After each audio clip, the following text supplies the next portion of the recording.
કલ્યાણપુરના આપણે દ્રશ્યો જોયા કે આ વિકટ પરિસ્થિતિ છે। 22 ઇંચ વરસાદના કારણે આ સ્થિતિ છે। હવે વાત કલ્યાણપુર તાલુકાના યાત્રાધામ હર્ષદમાં પાણી ભરાયા છે। ધોધમાર વરસાદને કારણે હર્ષદની બજારોમાં પાણી ભરાઈ ગયા। દુકાનોમાં ધસમસતા પાણીનો પ્રવાહ જોવા મળ્યો છે। પાણી ભરાતા ભક્તો દર્શન કર્યા વિના જ પરત ફર્યા। ભારે વરસાદને કારણે વેપારીઓને પણ હાલાકી પડી છે, કારણ કે ધંધા રોજગારને અસર થઈ રહી છે। તમામે પોતાની દુકાનો પણ બંધ કરી। કલ્યાણપુરના હર્ષદ બજારના આ દ્રશ્યો છે કે જે આખું બજાર અત્યારે સદંતર બંધ થઈ ગયું છે।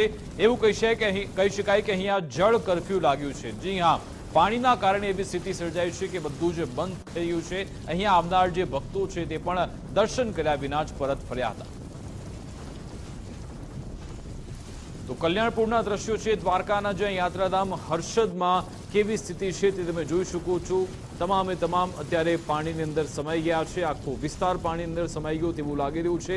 હર્ષદની જે બજારો છે તે પણ અત્યારે બંધ થઈ ગઈ છે। અહીંયા મેઘરાજાએ વિરામ તો લીધો છે થોડો, પરંતુ વરસાદી પાણી નથી ઓસર્યા, કારણ કે જો પ્રિમોન્સૂનની કામગીરી પાલિકા અહીંયા કરી હોત, કેચપીટની સાફ સફાઈ કરી હોત, ડ્રેનેજ લાઇટની સાફ સફાઈ કરી હોત, તો પાણી અહીંયા ફટાફટ ઉતરવા લાગ્યા હોત, પરંતુ કલાકોના કલાકો વીતી જાય છે અને પાણી ઓસરતા નથી।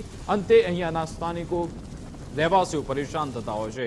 કરોડો રૂપિયાનું બજેટ આની પાછળ ફળવાતું હશે। સવાલ એ છે કે આ બધું બજેટ આખરે જાય છે ક્યાં? અને બીજી બાજુ કુદરત આગળ માનવી કેવો લાચાર જોવા મળે છે તે પણ આ દ્રશ્યો બતાવે છે કે કુદરત જ્યારે વરસે છે ત્યારે તેની સામે કોઈનું પણ ચાલતું નથી। ગમે એવી માનવ શક્તિ હોય તો તે કુદરત સામે લાચાર જ બને છે। સંવાદદાતા ધર્મેશ ફોન લાઈન પર જોડાઈ ગયા છે। ધર્મેશ, શું સ્થિતિ છે હાલ અહીંયા કલ્યાણપુરમાં હર્ષદ બજારમાં?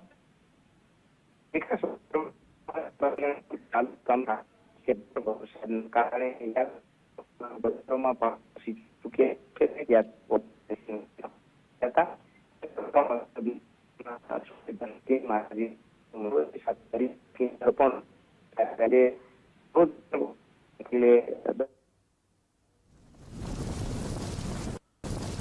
જી આભાર તમામ જાણકારી આપવા બદલ। તો દ્વારકા